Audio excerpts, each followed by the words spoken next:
Alright guys, welcome back to another Master and Apprentice video and podcast. As you guys can see from the title, we're going to be doing a review of the brand new game Marvel Rivals. Now, recently we've been kind of shifting into not only a Star Wars channel, but a Star Wars and Marvel channel. And with that being said, we obviously haven't covered the biggest, newest Star Wars game, Star Wars Outlaws. And while we do want to cover that and review it later on, it's just not as exciting as Marvel Rivals. And that's kind of the whole reason behind this game review first. It's an exciting game. If you guys have been on social media and you're any kind of video gamer, you've seen the hype behind Marvel Rivals. It's a big game right now. And so we're going to give our kind of early review of it because it really hasn't been out that long. It's been like a week at this point. The competitive space is pretty premature. And I haven't even played with every character yet. So it's a pretty early review, but we're going to give kind of like a small breakdown and why we enjoy it and why we think most people will enjoy this game. So starting off with the characters, this is obviously a Marvel game, but Marvel has such a deep pocket of characters to pick from, and they kind of go in straight away with a deep selection of like 20 something characters to start off with. They've got 3 classes. This isn't their actual name. They're like Vanguard, Strategist, or whatever. I'm not saying that. I'm just going to say what they pretty much are. You have your tanks, essentially, your healers, and your attackers. And you have your different types of attackers, obviously, but that's kind of like the 3 main classes. And I think there's a pretty good selection for every class so far. I think also something that I really enjoy about almost every character is there's not really one character that seems more overpowered than any. There's probably 2 characters I think that are the 2 favorites by just popular vote, and because I think they're a little bit better, Iron Fist and Jeff the Landshark. I think not only because they're pretty good, they're also really fun to play with, which also helps. But every other character seems really well balanced. I don't really think there's one character, at least that I've played with yet, that sucks, right? And that's really fun. When you make a big pocket of characters, you want every character to be usable, and I think so far all of them are. Yeah, I mean, there's like 8 different tanks, and you can use any of them, and there are different types of tanks too. It's nothing crazy, but some of them are ridiculously slow with a lot more health, and others can fly around the map like Venom, and just gets there real quickly. And I mean, with the amount of different combinations you can make between these characters, there's over 30 characters already, and you can combine them in so many different ways. I mean, it's a really cool. Yeah, something that I think I really enjoy about it is the different team combinations you can have. So if you have like a certain set of characters, let's say like Wolverine and the Hulk, you get special combinations if you didn't have that combination, right? It's fun. It doesn't take away or add too much, but it's just a really fun addition that like kind of gives incentives for some people who would not pick a character to pick a character to try for something new, and that's really fun as well. The combat is really basic. I don't think it's anything too crazy.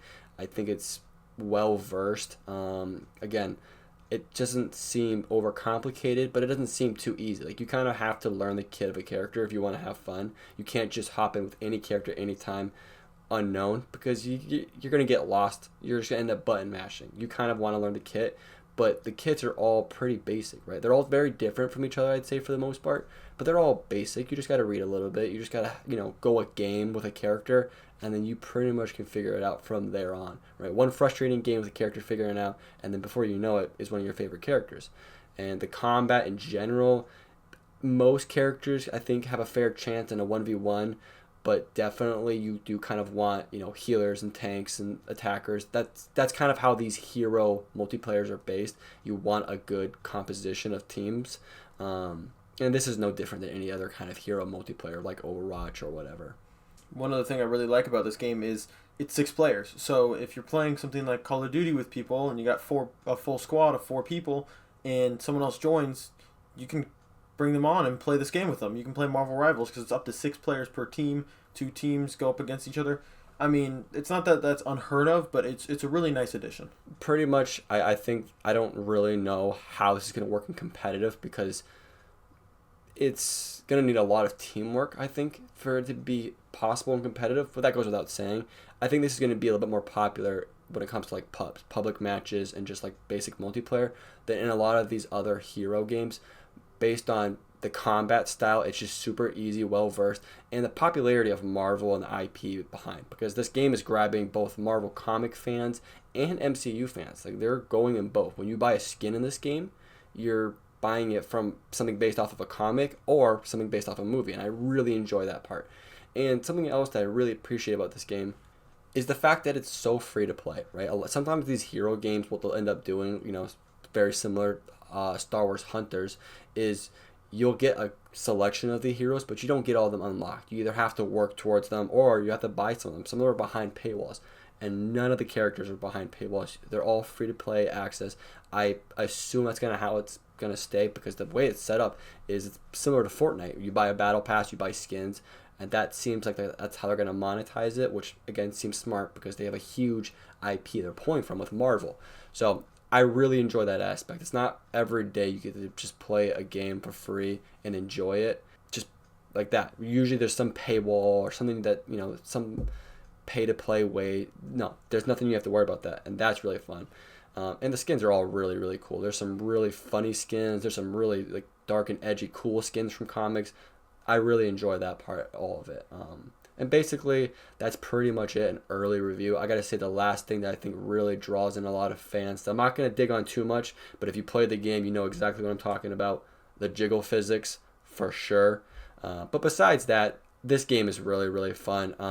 I've been playing it a lot the last couple nights. I play, video games with the boys most nights, and I gotta say, playing this game has been really, really fun. I haven't played it too much by myself, so I don't know how that would work. But just playing with a couple of your guys, couple of your friends, it's so much fun. I definitely recommend downloading this, giving it a try. I've already bought in the battle pass. It's only a couple bucks. It's really fun so far. Yeah, one other thing, it's a very pick-upable game. So if you got somebody that really doesn't want to play the game, or just for whatever reason doesn't want to play it, you let them play 1 or 2 rounds and they play the same character, they're going to learn it real quick. It's really easy to catch on. It's a catch-on game, party-style oriented. It's 6 players. It's really everything you want in that type of game, and I like it a lot. It's just a really well-rounded game. Yeah, so there you guys have it. I think I'm going to give this game a 8 out of 10. Originally, I thought 7.5 out of 10. I'm excited to see the longevity of this game, with more characters to be added, more skins to be added, and, maybe even different game modes to be added. But so far, on release, I think this is one of the best on-release games in 2024, I've got to say. Which is crazy because there's so many big, giant games being released every year. And this is a free-to-play game. It just doesn't happen like that very often. It's crazy. But I definitely do feel like that. I definitely recommend downloading it and giving it a try. Yeah, I'm going to give it an 8.5 out of 10. It does exactly what it's supposed to. It's a really fun game. I mean, there's almost nothing I can say about it that I don't like about it. Yeah. So there you guys have it. Let us know what you guys think down in the comments if you guys enjoyed it. Maybe if you didn't enjoy it, let us know down in the comments why you didn't like it. Let us know what you guys think of our review, if you think it's based or not. If you got any complaints, let us know down in the comments. And with that, we hope you guys enjoyed the video. Don't forget to hit that like and subscribe. If you guys are listening on podcast, it helps out. Don't forget to hit that follow and download, and we'll see you guys in the next one. Peace.